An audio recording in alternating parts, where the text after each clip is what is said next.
A picture is worth 1,000 words, and that's why we can not only set colors, but also images as background for our elements using CSS. In order to do so, we first need a picture. I will use this cake texture from Pixabay because, well, who doesn't like cake?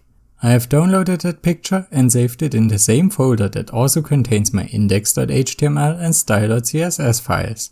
Those files are not very exciting yet. The HTML document only contains a heading and some placeholder text in the form of p tags, and the CSS file is completely empty. That's why the site looks like this in the browser. We can see black text on white background.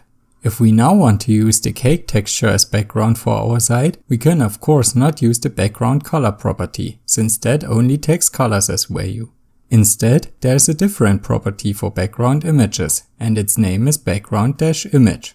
So let's create an entry for the body element in our CSS file, since the body is the container for all visible things on our site. For the property name, we will use background-image. For the value, we then need to set a path to our image file. We can do that using the URL function. So let's write URL followed by the brackets. Inside those brackets, we then need to insert the path to our file. Since I have named my image cake.jpg and it is located in the same folder as the CSS file, I will just write cake.jpg here.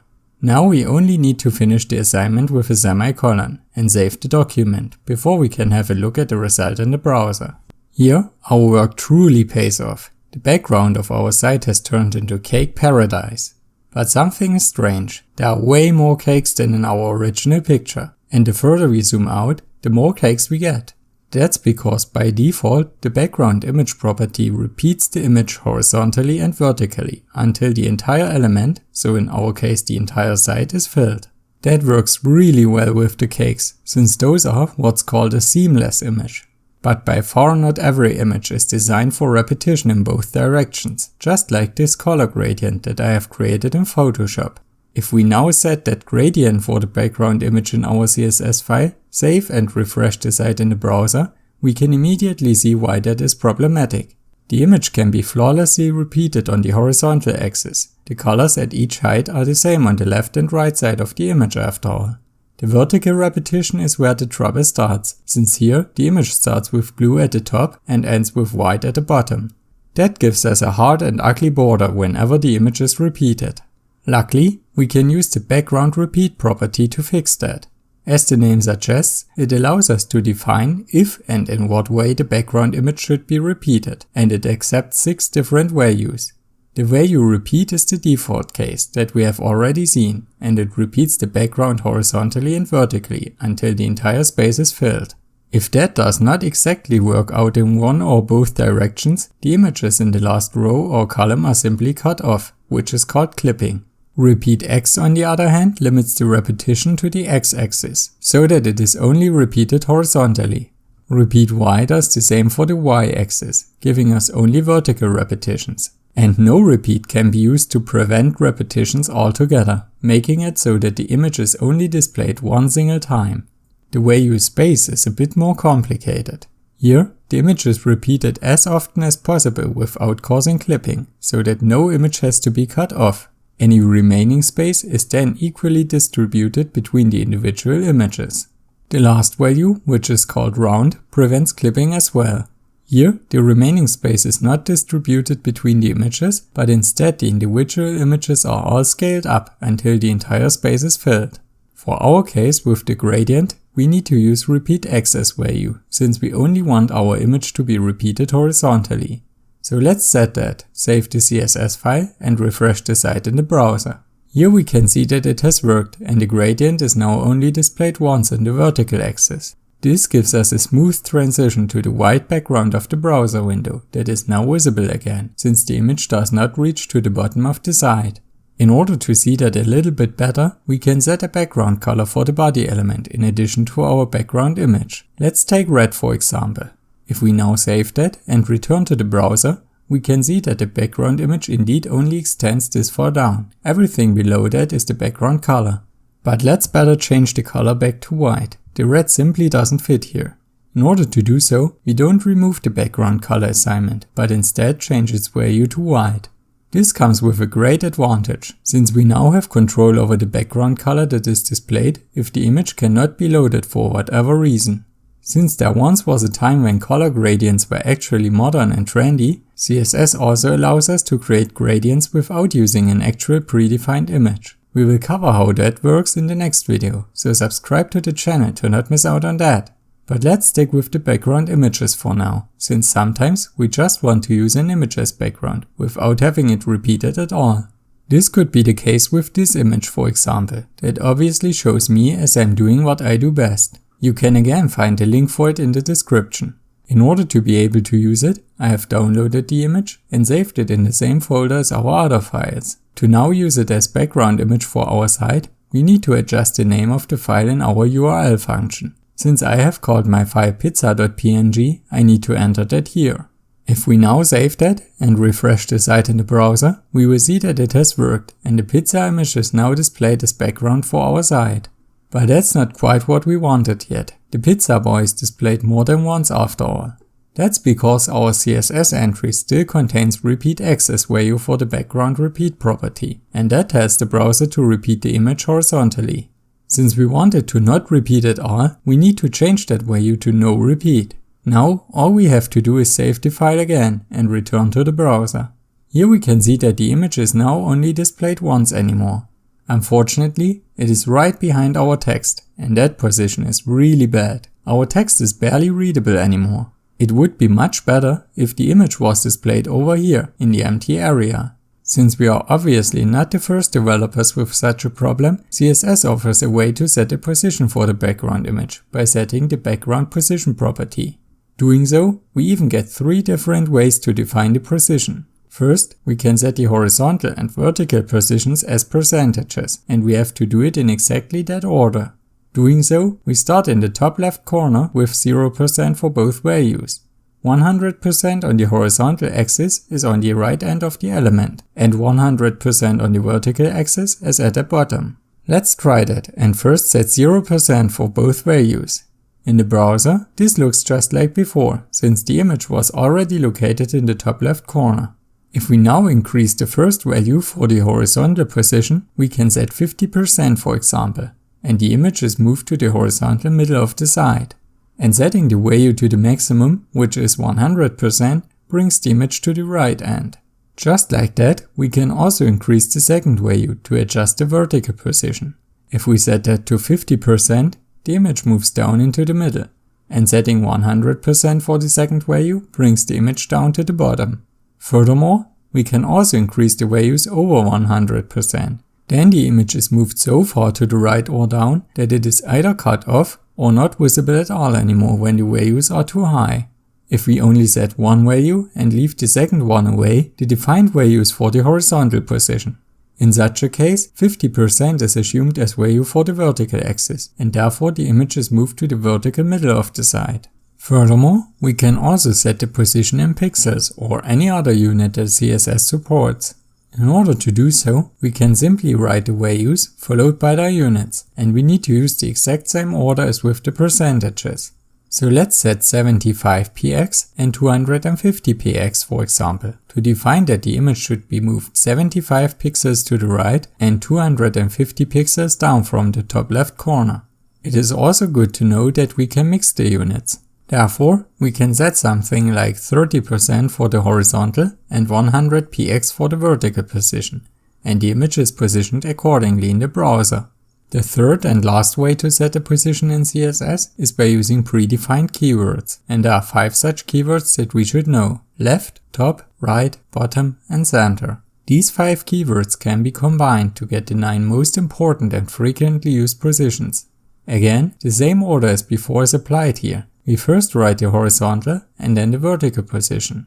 If we only define the value for one direction, the other one is automatically set to center. Having a look at our site, we can see that we have some empty space over here to the right, since there is no text here. Therefore, we can simply move our image here by setting right center as position for the background image. This then also looks much better in the browser.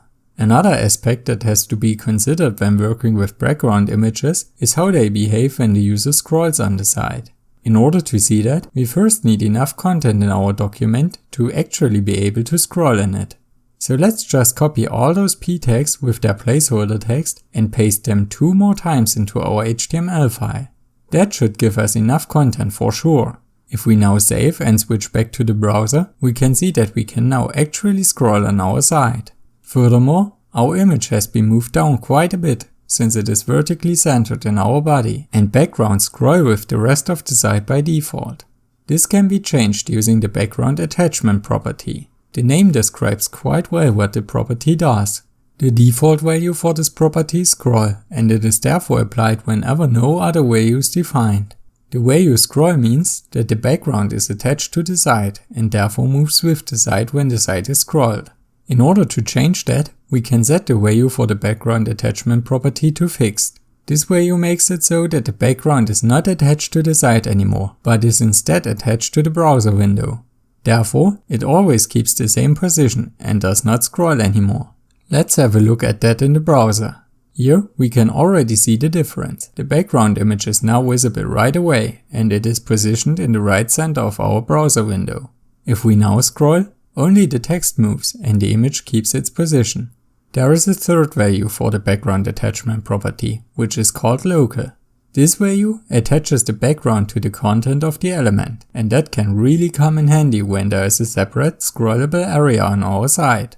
If we use the background attachment value scroll here, the background moves with the rest of the site when scrolling the entire site. But when scrolling only the inner container, it remains at its position.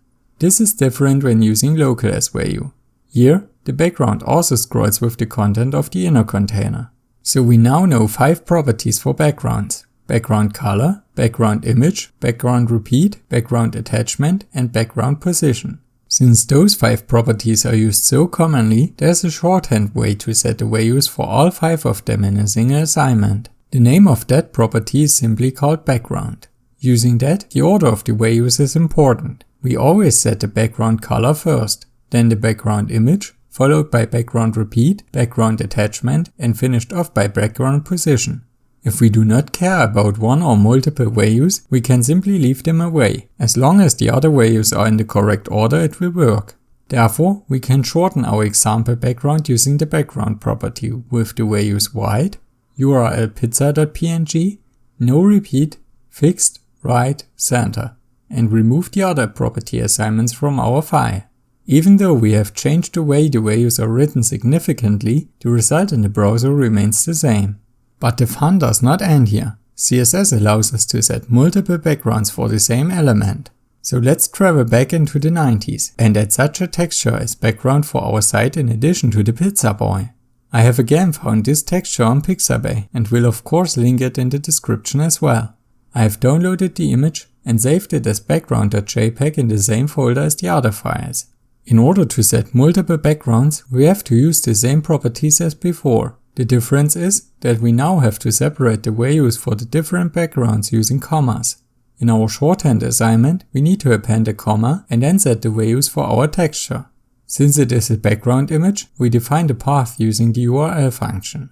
Furthermore, we want the image to repeat in both directions to fill the entire site, and therefore we will set repeat.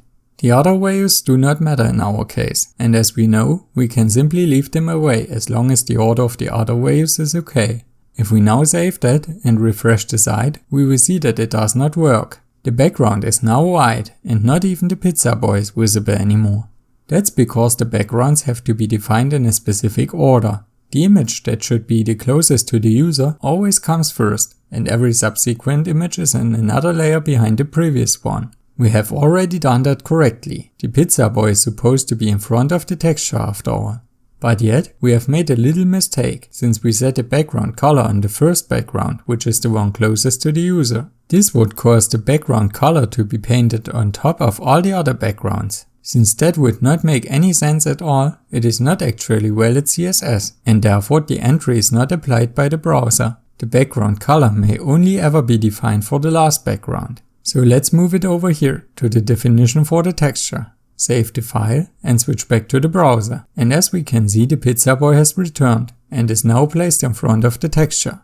This does, of course, not only work for the shorthand writing for backgrounds, but also when defining each property individually. So let's set white for the background color, and both of the URL functions for the background image property. Background repeat gets no repeat and repeat. For background attachment, we will set fixed for the pizza boy and scroll for the texture. And background position is right center for the boy and center for the texture. If we now save that and refresh the site in the browser, we will see that it works and everything looks just like before. But let's be honest, the texture looks a bit too old school even for a tutorial like this. So let's quickly remove the values for it from the CSS file before our eyes take some serious damage. In the browser, the result now looks like this. We have got the pizza boy on white background. Now we can also set the size for our background in CSS by using the background size property. For the value, we have to set the width and height for the image, and we can use any unit CSS supports to do so, like % or pixel for example. So let's set 50% for the width and 100 px for the height to make the image use half the width of our site and 100 pixels in height. If we now save and return to the browser, we can see that it has worked. The image now has the correct dimensions. Unfortunately, the image also looks distorted now, since our dimensions do not match the aspect ratio of the original image at all. Now we could of course go ahead and calculate the proper dimensions considering the aspect ratio, but there is a much easier way. It is enough to only define one of the two values and set auto for the other one. This lets the browser know that the second value should be calculated automatically using the aspect ratio. Let's try that by replacing the 50% with the auto keyword. Save the file and refresh the site in the browser. And indeed, the image now has the correct aspect ratio and looks good again. Instead of setting the dimensions explicitly, CSS also offers two keywords for us to use as an alternative. Those keywords are contain and cover.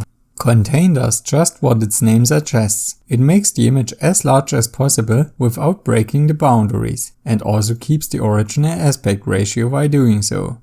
Let's try that by replacing our values with the contain keyword. Save the document and return to the browser.